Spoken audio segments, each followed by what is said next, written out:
Evening. So good evening everyone, and welcome to today's webinar. The webinar topic is product to PnL, and the session will be delivered by Mr. Anay Mashruwala. Recording in progress. Mr. Anay Mashruwala is the partner and head of marketing and quality control at Venus Engineering Works, and also a startup mentor at PDEU IIC. And he has over 11 years of entrepreneurial experience and a vast experience in the field of entrepreneurship training. He has been awarded Best Entrepreneurship Faculty Award by National Entrepreneurship Network in 2016. He has been a professor in the field of entrepreneurship and innovation at Ahmedabad University for over 6 years, and also served as coach at Venture Studios, the incubation center at Ahmedabad University. As an incubating coach and mentor at PDEU IIC, he undertakes training of incubating companies for fundraising and conducts entrepreneurship session for students at PDEU. So welcome, sir. Thank you for the joining, and session is all yours now. Thank you so much, Adarsh. So let me share my screen over here and let us have a quick discussion. My intention would be that I would wish that we have a conversation rather than a monologue. So I would ask questions, and I would expect all of you to participate in the matters, so that we are able to collectively create a know-how and understanding. And I'll abruptly ask anybody, if you're one of the interns of PDEU IIC, I would expect you to participate still. So please bear with me in that matters. Okay, and let's have fun. Let's have some fun to understand what we are up to and what we are doing. Is that fine by you?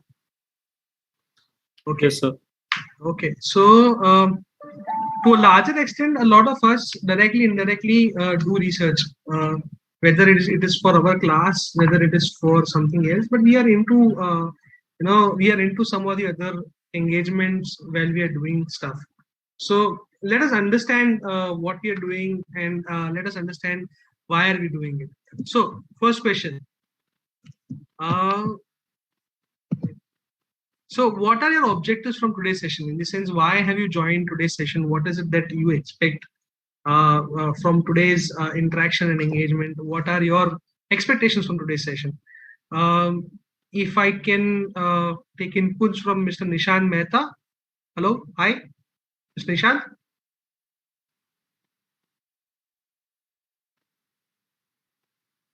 Mr. Nishant has left. Okay, Mr. Santosh Kumar. Santosh ji? Yeah, good evening, sir. Good evening. How are you, sir? Fine, fine. How are you? So, I am all well, sir. So, your expectations from today's interaction? Sir, actually, it's an interesting topic, and I just want to learn something because I don't know anything about it. So, okay. Just I want to listen.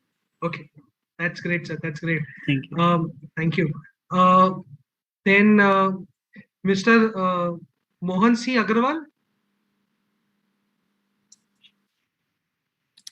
Hello, sir. Hi. I just want to know more about how a product can be turned to an profitable business or anything else. Okay. Okay. Samarth. Hi.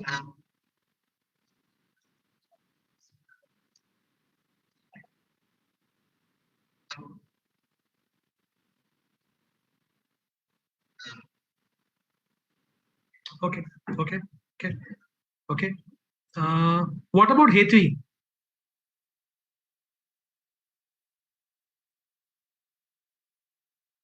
Hello, Hetvi, are you with us? Okay. That's okay. Mr. Waghela, the question right now happens to be, what are your expectations from today's session? I'm trying to contact Mr. Waghela, apostrophe as SM31. Okay. So I think he has left. Rushank Ariwala. Hi, Rushank. I think it's Mr. Harshal Waghela. Is it? Is it the same person? He's still connecting. Rushank?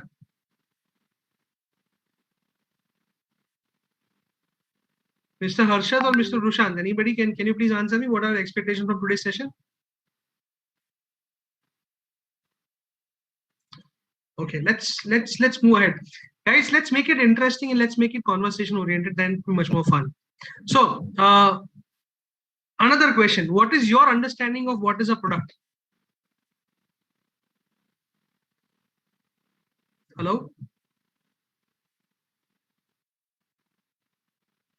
Can somebody please give it a shot?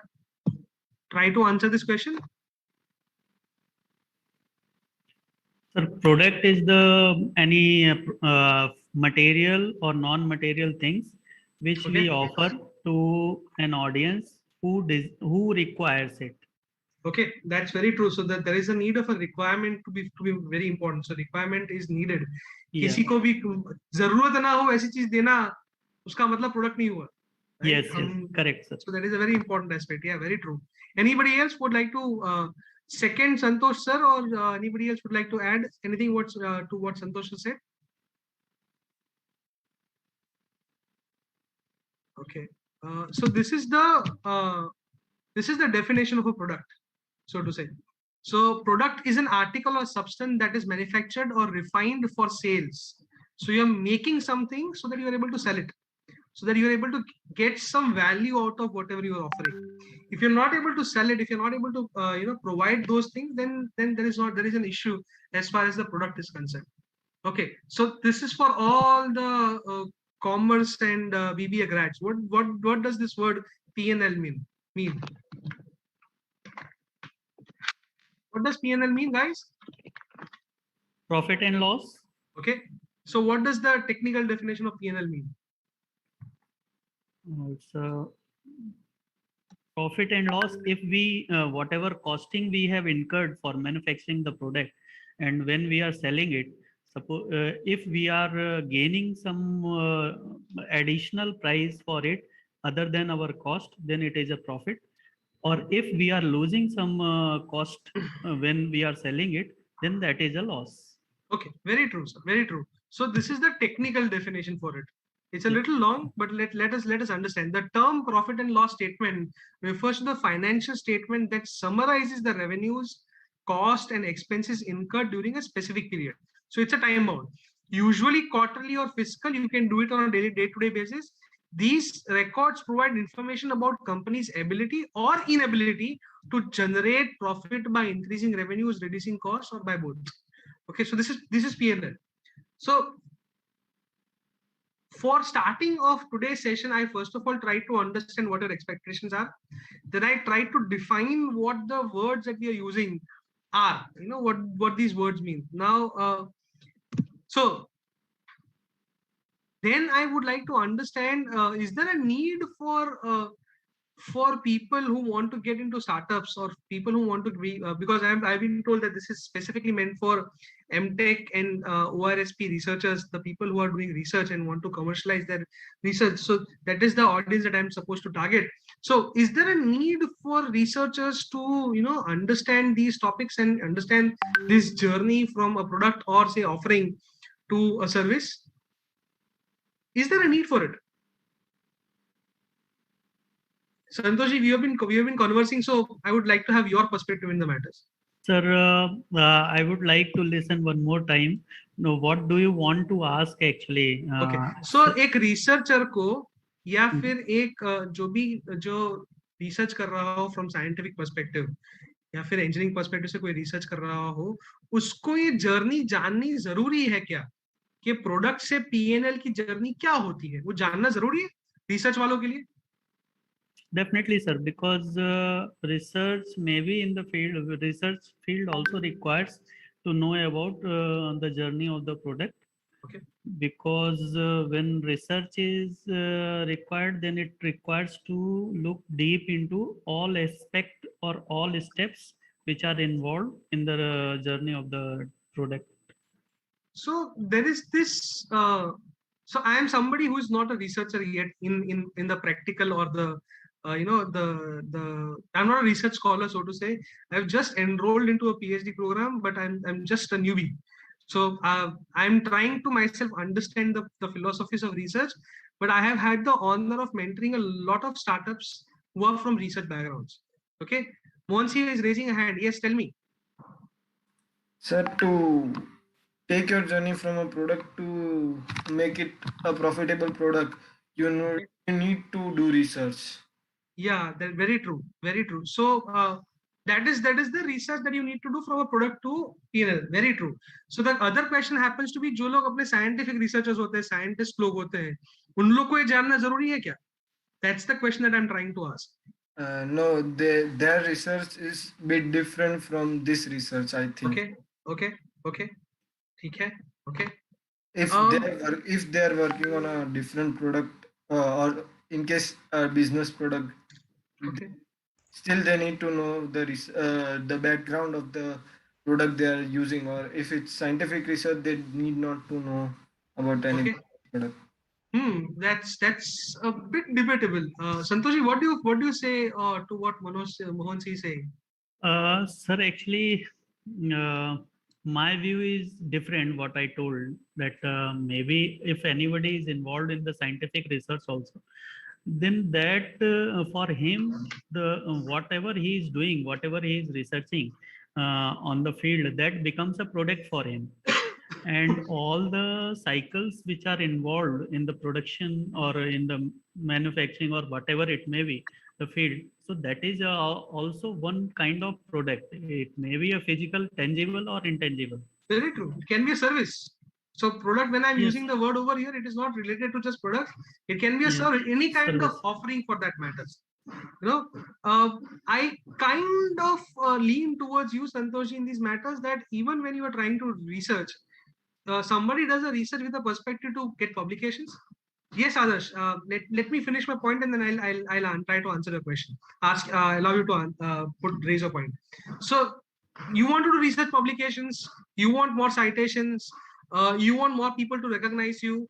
When will that happen? That will happen if you are doing research on a relevant topic. So what is a relevant topic? A relevant topic is a topic which is of concern of people. And what is of concern of people? Whatever is of concern of people is something for which people are interested in paying.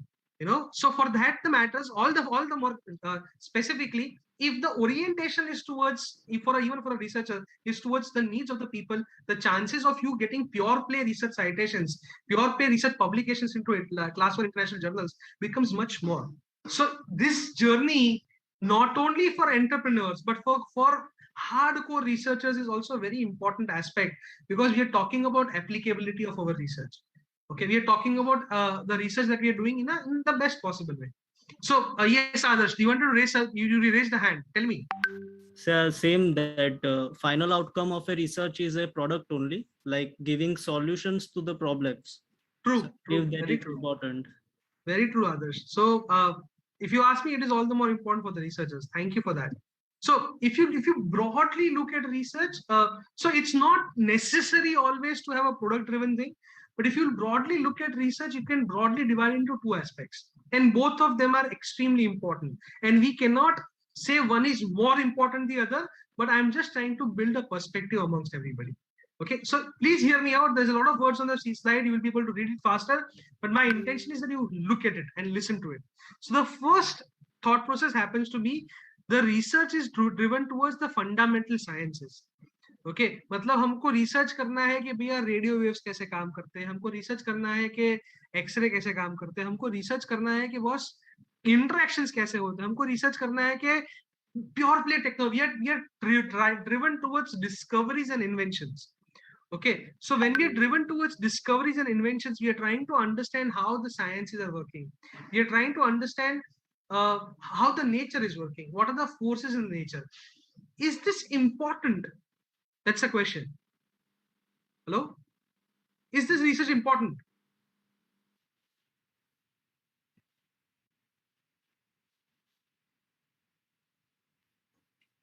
Hello?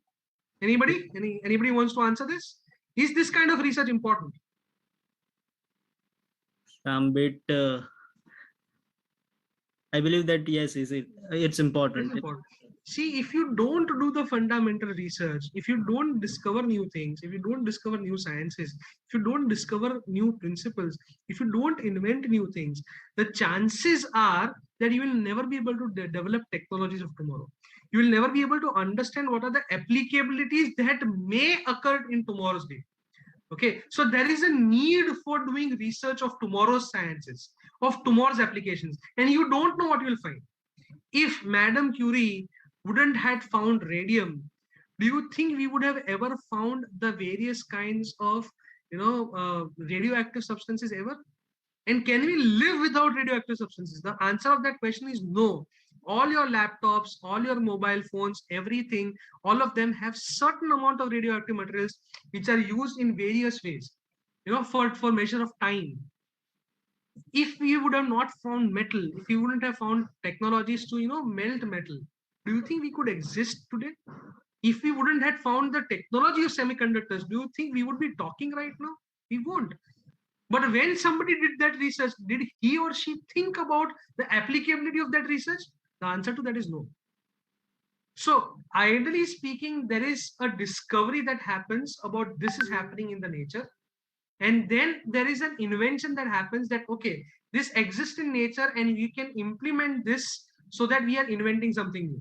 So was the wheel invented, or was a round rock found and used in a bullock cart, or to take large, or wooden rods found to transport large rocks? So what happened first? Probably discovery was found that if something is kept on logs, round logs, it moves faster. And then from there an invention happened that, well, we can create a wheel which can be carved out from the rock. And then the invention happened. Then the application of this invention happened that we can have a bullock cart for that matter. So this is the process. This is the journey from invention, discovery, to invention, to innovation. Can you say one is more important is the answer? The answer is to that is no. Okay, so development of technologies of tomorrow for which the use case may or may not be present today. It's primary research, but it is extremely important. Friends, without disrespecting, or with providing as much respect as possible to the research of the fundamental sciences, what I am proposing right now, or what we intend to discuss, is the research that is driven by today's problems. So research for tomorrow's technologies vis-a-vis research for today's problems. So this is the fundamental thought process difference. So in research for today's problems, imagine this, that government of India, or for that matter in the Army Design Bureau, every year lists down that these are the problems that we are facing. Okay, for example, there was a problem statement that was put out a couple of years ago, that when our army personnel are going to Siachen and trying to operate over there, the kind of clothing that they are wearing is very heavy. And the kind of cooling that they require over there is, they need the outside temperature is minus 60 degrees Celsius, minus 50 degrees Celsius, and they need to keep inside at least 23 degrees Celsius. And the kind of things that they're wearing is very heavy. They're barely able to move. Can there be a device so as they are able to create that this entire thing becomes very light, so they become flexible and agile? So there was a problem statement that was put forth in Army Design Bureau. They did not talk about technology. They did not talk what they can have, what they cannot have. They mentioned a problem statement.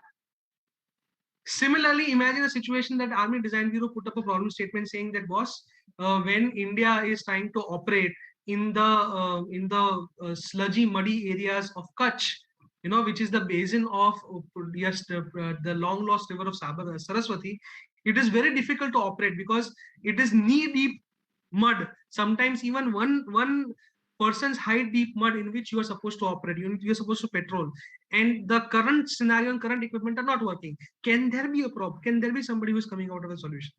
At that point of time, they are not mentioning the technology, they're not mentioning about anything, they're mentioning about a well-defined problem.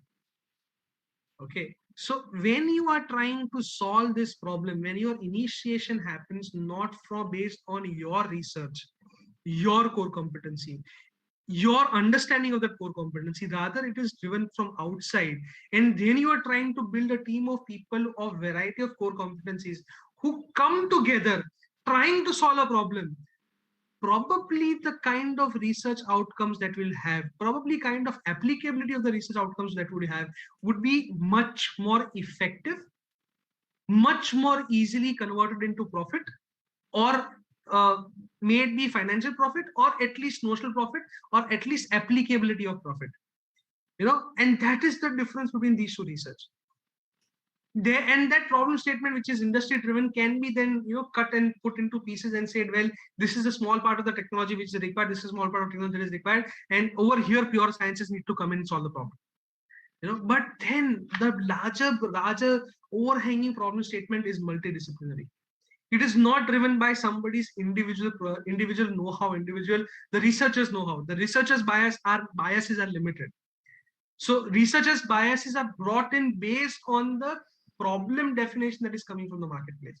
If there is somebody who is specializing in IoT, that's great. Congratulations, you have done your fundamental research in IoT. Now a problem statement is coming that we want to create sensor-based system so as unmanned such vehicle comes out, and then you can implement your IoT in that domain. That's what I'm talking about. And then that person is coming with somebody who is a researcher in tracks and ship design, and then all of these people coming together and trying to solve a problem. That's what I'm talking about. Friends, today's world is all the more dependent upon solutions. Nobody wants to hear, and nobody even cares about which kind of technology they're using. Everybody cares about how quickly, how effectively, how efficiently are you solving their problems. The world is driven by solutions, and for solutions you can use as many technologies as possible, but nobody cares as far as which technology that you're using. They care about the trust and the reliability of the solutions that they are providing, and that is why they ask for the technology. I know I'm making a very bold statement over here, but this is out of my personal experience of working with a lot of startups, working with a lot of people in the industry, that I'm sharing this with you. Any inputs in the matters? Any questions or any queries till now?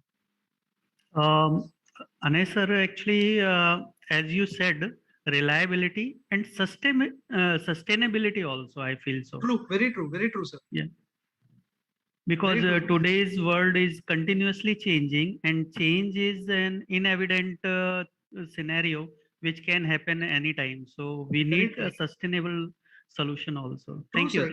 Yeah. Thank you. So sustainability is a very important aspect. People are saying, till what time will you be able to take this solution, and till when will you be able to sustain, or aap kitne dinon tak, for how many days will you be able to use this solution? And with the least amount of energies, with the least amount of infrastructure, with providing the least amount of harm to the environment around us, so that we are able to leave back for our next generation the resource that is required. These are very important aspects. But again, that's a problem statement that comes from the industry. If there is an industrial, I'll give an example. There is a startup that is right now working with PDEU IIC. They are working on Peltier's effect. And the problem statement that has come from the Indian Army happens to be that, well, we are operating in Siachen, and we are operating at very high altitudes where the temperatures are actually minus 60 degrees Celsius. And we need the system in tents where the DG sets are not operational. We are not able to have any kind of diesels or petrols. All these get frozen up very quickly. And we want a reliable solution. The engines get choked up. We want a reliable solution where we can have we can make a heat up over tents. Please understand over here, the efficiency of the system is not a requirement that the Indian Army is saying. What Indian Army is saying, can you build something which is not heavy? Can you build something which can operate at these temperatures? Can you build something that should be able to create heat? And a simple device using Peltier's effect, which basically means your sensor, your diodes, which is provided heat at one end, at the other end electricity comes out, and they are able to do it. So what they are doing is that they are building gases and stoves on which they cook. Anyways, there is heat happening, and there are Peltier effect diodes that are placed, which is providing energy, electricity, which is very, very pivotally important at these places. The efficiency over there is somewhere around 13 to 14%. Is it the most efficient? The answer to that is no. Is it the most sustainable? The answer to that is no. But in such applications, in such areas, it is far more efficient as compared to 7% efficient systems that are in the marketplace. You're getting my point, sir? Yes, You're sir. getting my point. So Yes. these are all very relative terms. When we talk about sustainability, 100% efficiency is what we should aim for. But anything better than the current 7% efficiency is more sustainable. Okay, Right. so it is all driven by the need of the client. And the relativity Yes. of the scenarios. Absolutely, sir. So Yes. so this again, instead of me trying to build the super system which will be having 100% efficiencies, which can work, we can put up solars over there, but would we have the concentration of energy at a point at which we are able to store that energy and use it into electricity?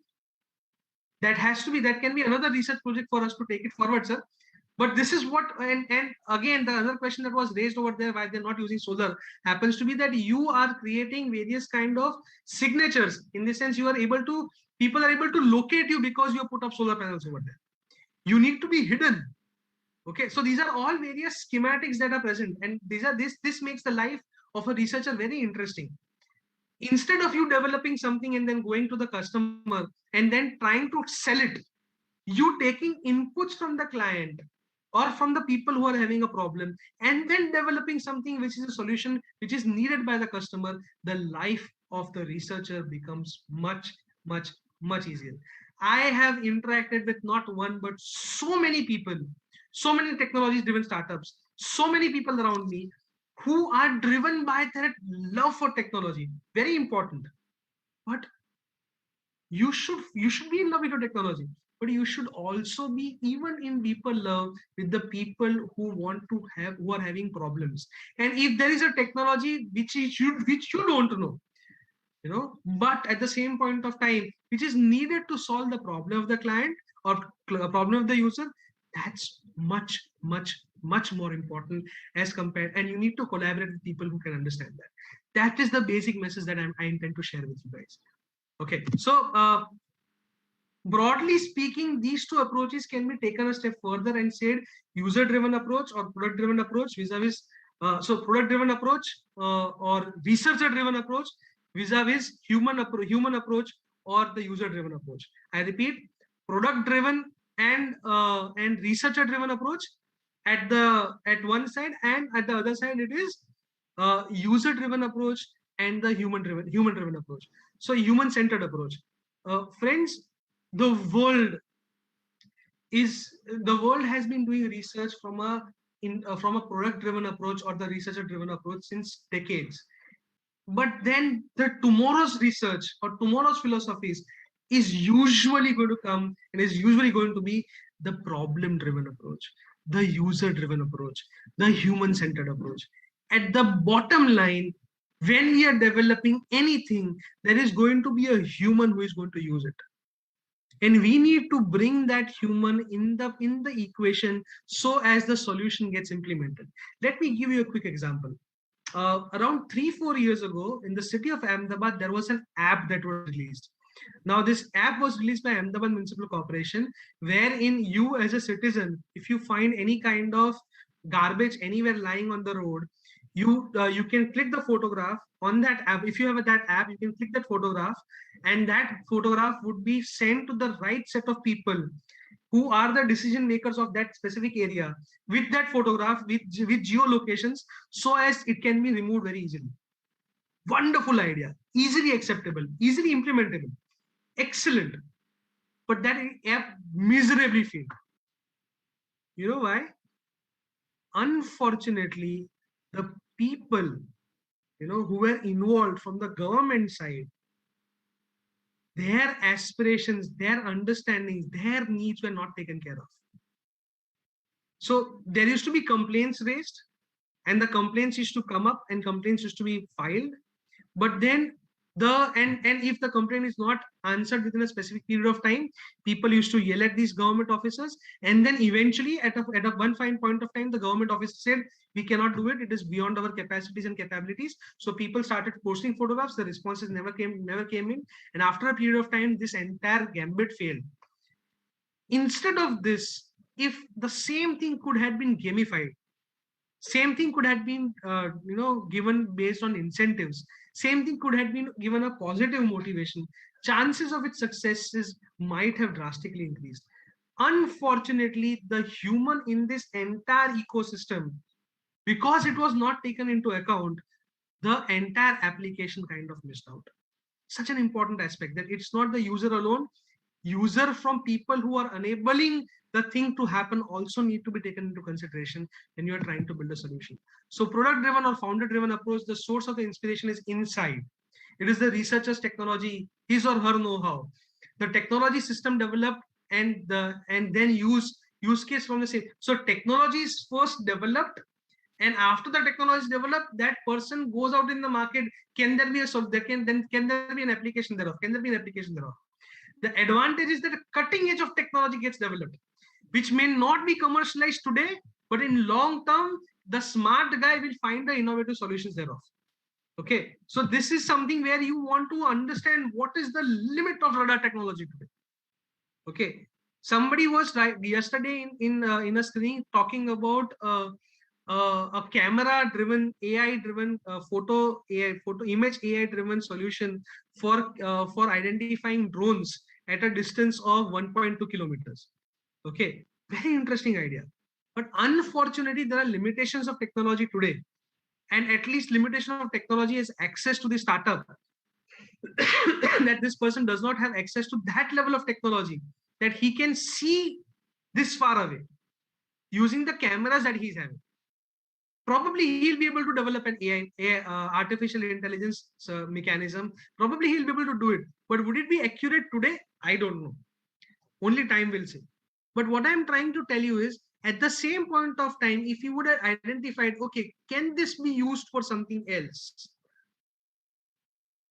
Can this be used for, say, mosquitoes in a room, so that my device for mosquito repellent starts operating? I'm just thinking out loud on my feet right now. Can there be an application thereof? Maybe, maybe not. So in mosquito driven areas, in areas where the mosquitoes is an issue, it can be a very interesting solution. The discussion we had is that, well, forget about 1.2 kilometers. Can you build something wherein the current CCTV system, which is already installed in the airports, can it be used to identify if there are more birds around, so that a siren can go off, so that the birds fly away and they do not hinder the flight path? Maybe, maybe not. So current technologies and its implementation is very important. The use case and the use case issues are very important as compared to just the pure technology. At the same point of time, in the user-centered approach, the user is the center of everything. The human is the source and center of everything. The pains the users are facing right now, the drudgery that the users are facing right now, becomes the inspiration for the entire research project. Solution which is bundled is of product and services to solve a problem more than anything else. At each stage of the research, the user is engaged, and thus the use case becomes ready. So because the use case is ready and user is engaged at each stage, fact of the matter is, you have a paying customer even before you develop a technology. Okay, because you are taking him in confidence at each and every, him or her in confidence at each and every stage, it becomes very easy for you to sell your situations later on. That's what is very, very interesting, very important. Just a second. So what should you have as an approach as a startup aspirant? People, that's a question to you. As a startup, आपका approach क्या होना चाहिए? To find out the need. Okay. Just identify the need and then plan the startup. and our capabilities also, definitely. So to identify a problem, then needs to be solved, identify the needs to be solved, then developing a viable product. Okay. Anybody else?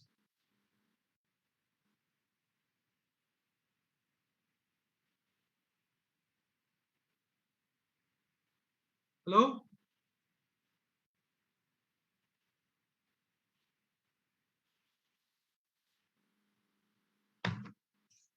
Okay. So if you ask me, if you want to commercialize anything as a pure play researcher or as anybody in the marketplace you want to do, I would very strongly suggest that your approach should be user centered.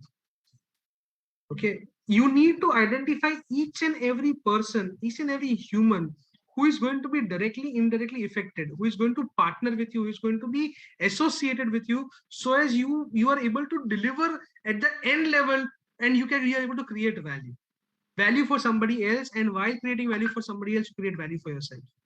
Okay, so that's a pivotally important aspect over here. So let me give you an example. This is my kid. Cute little photograph. I was just trying to remember this photograph. And do you see a hammer next to it? This is when he was 1.5 years old, and he loves dogs. He's still not allowing him as a pet dog, but you can see he's playing around. Do you see the hammer at the right hand side, the orange color, green color hammer?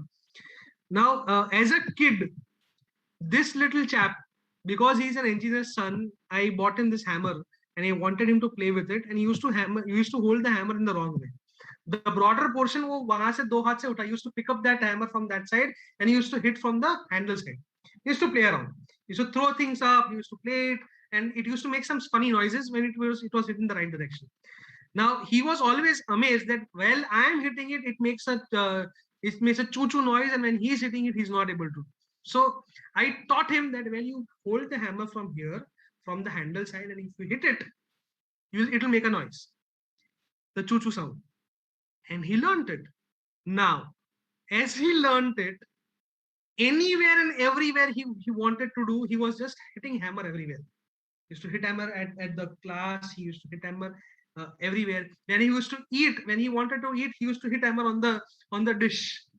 You know, to some level, the disadvantage of being a technology-centered person or a researcher-centered person is this, that you are passionately engaged with the hammer. You are like my 1.5-year-old kid, where you would keep hitting hammer wherever it is required or not. You know, he also had a set of screwdrivers, and and then there was a screwdriver, and there used to be a screw, and there was a hammer over there as well, and there used to be a clamp over there as well. But he used to hit hammer when the screw was required to be done, because he don't know how to screw, and thing didn't used to go away. So I so fondly recall this to be somebody just like us, just like my 1.5-year-old kid. You know, where fact of the matter is that we were so passionate about what we are doing that we forget that what is required from the customer side, or what is required to make things happen, does not matter what happens. What matters happens to be us, and what matters happens to be how we are doing it. You know, so that's the basic difference between a user-centered approach and human-centered approach vis-a-vis technology-centered approach. So the approach has to be multidisciplinary. It has to be driven towards a solution. The approach also has to be taking into the management people to come into the picture. The approach also needs to bring humanities people into the picture, because only then a holistic solution can be built up. You know, we cannot have pure sciences people coming and doing stuff alone. They are desperately needed, but the input for them to start working needs to come from people around. So a very important and interesting question that comes up in this perspective happens to be, how do we find a problem that is worth solving for each and every one of us?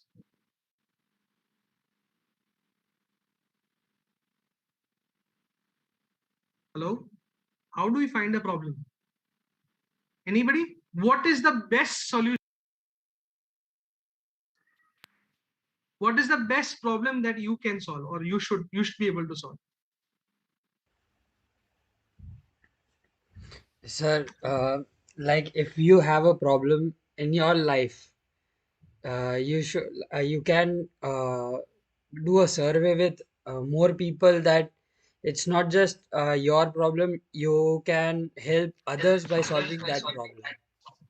Okay, so that is a very true. That so the problem is something from where you come into the picture. You have experienced that problem, and based on that, you are trying to find out more people who have the same problem, and they are trying to solve it. Anybody else?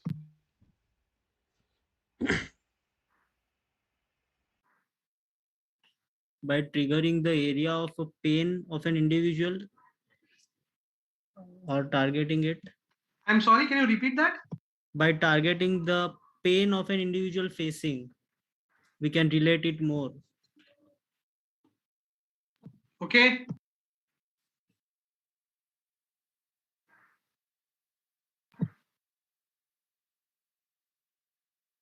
आपको भी तो मजा आना चाहिए.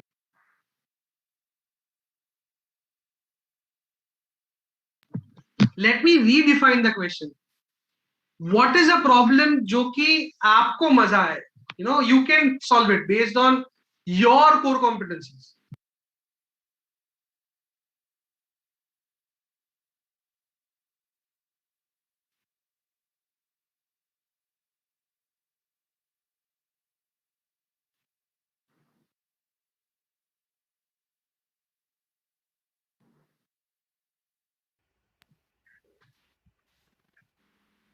Sir, a problem which is worth solving as well as it will take us towards profits. Like we So, can take it towards true. So, how do you decide what is worth solving?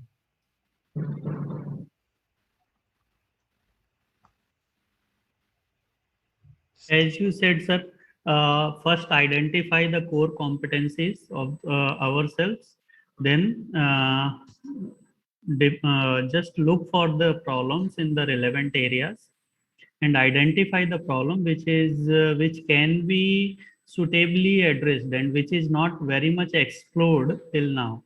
So because the profitability will depend only upon where the solutions are not available and we need to really work out. Okay. When where there is already enough solutions are available, then there is no need to work on that. Okay. So let me kind of take it.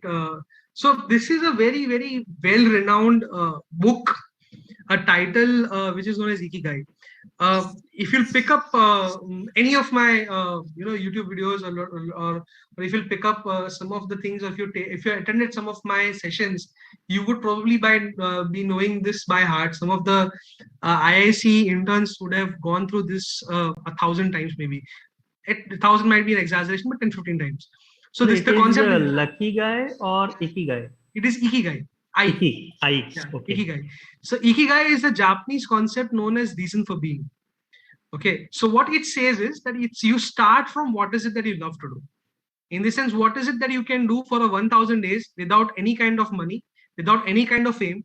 Your basic requirements will be taken care of. Food will be taken care of. Your basic inputs will be taken care of. But that's it. Nothing beyond that. You know, and then you are trying to build something in that matters. So if you're able to find something that you're great at doing, you don't care about the world, you are allowed to do that, you're the happiest person in the world, that's okay. List it down. List down all those stuff. Forget about what you know. Forget about what you are read.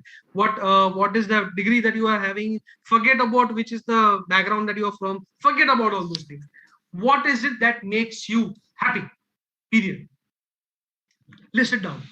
Call it your happy journal. You know, if you are write down for 3 months out of your entire day, what are the stuff that makes you happy in the entire day out of the stuff that you have done. If you are able to do that, life becomes much easier, much better. You know, so that's one aspect of it. The other aspect of it happens to be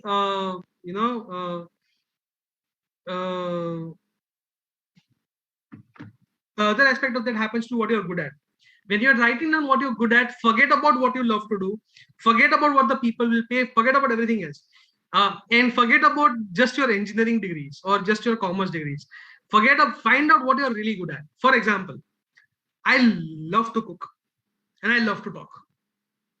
Okay, मुझे बातें करना बहुत पसंद है, मुझे खाना बनाना बहुत पसंद है, मुझे इंटरेक्ट करना बहुत पसंद है. I'm fairly good at talking to people. I'm fairly good at interacting with a lot of people around me.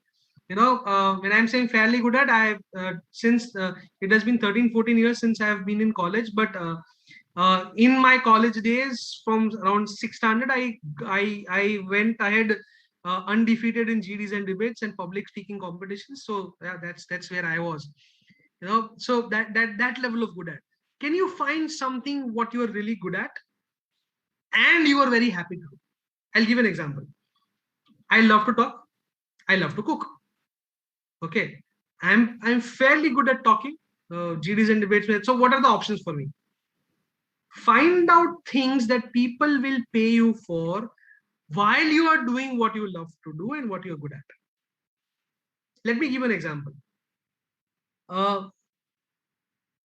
Anybody over here who loves shopping? Hello? Traveling? Yes. Eating various kinds of food? Yes. Imagine this. You are being paid to shop. Imagine this. You are being paid to stay at 5-star hotels. Eat over there. If somebody is a foodie like me, who just loves ice creams, imagine you are being paid for eating ice creams. Can there be a better job than that? No. So that these are various things that you need to understand, that such stuff also exists. There are opportunities out there where you can do whatever you want to do and still get paid for it. It's just that your imagination is limited. If you're from Ahmedabad, go on Airbnb and find out various kind of activities that you can do on Airbnb. There is a service that is available on Airbnb where somebody will pick you up, take you at traditional street food eateries in Ahmedabad and drop you back at your from wherever you have been picked up, and he'll charge you 3,500 rupees for it. And to your complete amazement, I have not checked after COVID, but previous to COVID, this guy used to be booked. He used to take 5 to 7 people on a daily basis, 3,500 rupees per person per day for a 3-hour activity, starting at 7 in the evening. And this guy used to be booked. And if you sit down with this guy, and he will understand that he just loves to eat out. He will take you to Jasuben's Pizza. He'll take you for Jambu Shots. He will take you to Ice Cream Library, and then he will end your day with at Manek Chowk and make you have Malwa Dosa. His total costing was somewhere around 700 rupees, and he used to charge you 3,500 rupees, and he was minting that kind of money per person, at least 5 to 7 people per day, minting that kind of money daily, while doing what he loved to do, enjoying his life. By 9:30 used to be free, and he could have a very good, enjoyable life and spend the entire day throughout the year, just by working around 3.5-4 hours a day. It's just about this mindset. You need to understand what people will pay you for. I know somebody who works who loves tea and who works as a tea concierge, in the sense there are people who taste tea for a living, and they are paid very handsomely. Every day morning, they go to the office, they try 70 to 80 cups of tea, they spit out most of it because they want to blend different kinds of teas. They want to test different kinds of teas. Such things are also available in the marketplace. You should be aware about it. It's just that your awareness is not present about it. Somebody is into, say, I just love to do this kind of research, and you need to be aware about it. If you're able to find your ikigai, you'll be happy. You'll be making money in your PnL, and you will be doing good quality research. Okay. Interestingly, in this Japanese philosophy, there is also Indian philosophy involved, that if you are getting blessings of the 3 goddesses, that is the goddess of emotions, that is goddess Parvati, what you love to do, goddess of good at, that means goddess Saraswati, and then what you're getting paid for, that is goddess Lakshmi, resources, and you are using these blessings for the betterment of the world, you will always be happy. That's the Indian connection to this Ikigai concept. So I also want to share with you expectations from researchers while they are trying, while they are trying hands at the startup. You have to design your entire process for, especially for the researchers and all the, and for anybody. You need to answer these questions. What is the problem, and who is it that who has the problem we are trying to solve, and what is the proof that this problem exists? You need to answer these two questions in a very clear cut understanding. If you don't have an understanding what is the problem and who has it, and the proof that the problem actually exists, that practically means you are actually a technology driven company, which is a good term in many ways, researcher driven company, but then chances of your success are little limited. Second answer that you need to build is, what is the solution, what is the proof that the solution works. Work in a lab setup, try and test the technology, try and test that this technology is solving the problem the people has, get a lab report, make a prototype, take feedback from the marketplace, and put it in your presentation. What is the defensibility of the solution? What is it that you are doing because of which nobody else but you will be able to do it? What is the defensibility, and what is the why your team is best suited for it? Do you have all the people that is required so as you are able to solve the problem, including the marketing people, including the technology people, including. So Steve Jobs used to say you need three people to run a company, any startup for that matter. Somebody who can build it, somebody who can sell it, somebody who can collect the money out of the people who you sell it to. You need three people to start a company. Somebody who can build it, somebody who can sell it, somebody who can make sure that you get the money back of whatever you sold. If you're these three people, your team is ready. Defensibility is very important. You need to make sure that you have all those things in place so that you and only you are able to do it. Scalability. There can be another full-fledged session on scalability. Scalability basically means for every new sales that you are making, you should not be needing to build in more money into the system. It's a business model thing, but you should have the thought process of scalability. We'll talk about that in the examples that we'll be discussing. What is the money required? An expected ROI. Kitna paisa lagega? Is there a very large amount of money that is required, and what is the kind of return on investment, return on money put in that is required so that you're able to build it? These are two aspects that are very important. I am running a little quickly because I am probably running around a little bit of time. I want to discuss the example. The business model, as we discussed, you need three people. You need to identify a set of people who are so desperately praying to God, begging on their knees that you as a solution provider exist. If you have such people who have the money in their pocket and desperately looking, hey Bhagwan, koi mujhe iska solution de, that is what you are looking for. And the second thing happens to be, how are you going to get it from them? Are you going to charge on a revenue basis? Are you going to rent it out? Are you going to provide free services and then charge somebody else for getting that data? These are all revenue generation methods. These are the two aspects which will build so that your PnL becomes stronger. This is, if once you have a solution and then you have product market fit and then you build a revenue generation model, that is when your journey from product to PnL kind of goes ahead.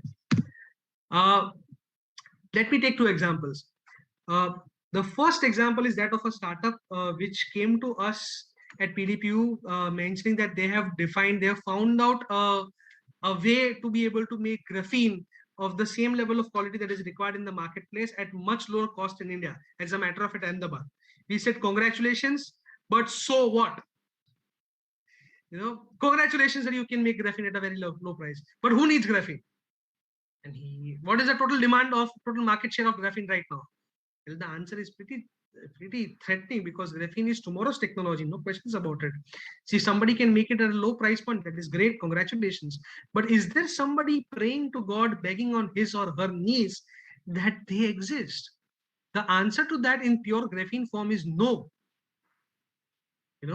So they tied up with an NID designer who used to make technical textiles, and they picked up a problem statement which was mentioned, which I discussed at the starting point of the presentation, that there is a need for Indian Army people to build a clothing that is not very heavy, but is able to withstand minus 60 degrees Celsius temperature outside, and inside it is still 23 degrees Celsius. And they were able to do it by graphene lining using ink.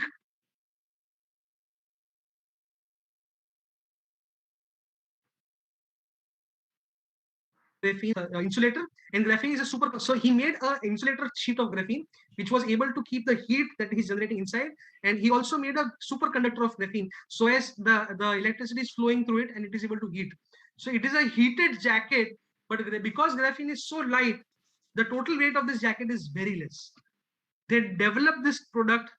They presented in front of Army Design Bureau very proudly to all my friends. This is a startup which has won Army Tech Award. It was one of the top 2 startups and awarded by Narendra Modi ji in 2020 in the heights of COVID. And they are right now going to do their testing with Siachen posted army personnel in this winters. They are having their own set of problems, but they are trying to solve it. But please understand the difference between a researcher who developed a low-cost method of generating graphene vis-a-vis solving a problem. He, as on the date, ideally speaking, should not even tell how is he able, he and she. There are 2 founders, there is one lady and there is one guy. How is he able to do it? Because the moment you start telling people, people start understanding how you're doing it, you can start copying it. Develop the technology, don't reveal it. Talk about just the problem solution that you are trying to build. Now, this is a case which I intend to discuss with everybody, and I want your feedback and your ideas in the matters. We got somebody from PDPU only, who as a professor came to us saying that, well, there is a lot of used oil. The oil, when we fry, we use that oil, and it is going all the waste. People are throwing away that oil, and I can create grease out of this used or cooking oil. Sounds interesting, people? Hello. Yes, okay, sir. so he said that, well, I have read a lot of research papers. This can be done, and I want to do it. So should this startup be supported? Hello. First, the costing of the conversion from oil to grease and with relevant to readily available grease should be compared, sir, before the decision taken for the startup. Yeah, I just have research papers. I am a PhD in chemistry. I know what I am doing. I am really great at it. If I say I can do it, I can do it. So the kind of questions that I started asking is great. Congratulations. Can you build this at some level at a lab level? He said yes. Then we discussed great. Everything is fine. But where will you have enough oil? You would probably need. He said I'll need a couple of tons of oil, used oil for that matter, so that I am able to create couple of kgs of grease. So the question was, how will you collect couple of tons of used oil to be able to produce couple of kgs of grease? So even if you develop this technology, who wants it? Okay. So we can collect it from industries and give it them back. Whom? Which industry? Who has oil for frying? So do you suggest that we go to Balaji and tell them that, well, you are frying so much amount of oil, Adarsh? So we will put up an auxiliary plant of yours, which will be able to build grease, and tomorrow Balaji branded grease will also be available. No, but we need waste oil. So see, we need a huge amount of waste oil to process it. So we can find out the industries who are, because I don't think there is any renewable source of oil. That's exactly what I'm trying to tell you. Balaji wafers, do you think we should go and approach them? That, well, Balaji wafers, if you're producing such a large amount of wafers, you must have a lot of tons of oil. Set up a small auxiliary plant. From that oil you can convert into grease. That is what you are suggesting right now. Yeah, we can do that. So do you understand how we are going about it and trying to, from somebody who is a technology driven or a researcher driven thought process, we are shifting towards a user driven thought process? This is a small twitch, small change, but it is such an important aspect. Then you need to go out there and validate with the client. Say with Balaji wafers that, well, what is the amount of oil that you need? Is it a very large number? Do you do air fried? Do you do oil fried? Kitna oil nikal raha hai? What are you doing with this oil? Are you storing it? Are you selling it off? What happens to it? We need to understand and have that market research and data, and then think about a solution instead of just reading some papers and doing it. So this brings me to the end of content that I want to share. I would be obliged if I can have some of your questions, if I'm able to answer some of your questions, or I would like to have some feedback from you. So either questions or what is it that you wish should have been part of today's interaction, which I missed out on, or what is it that you like about today's interaction? It was a nice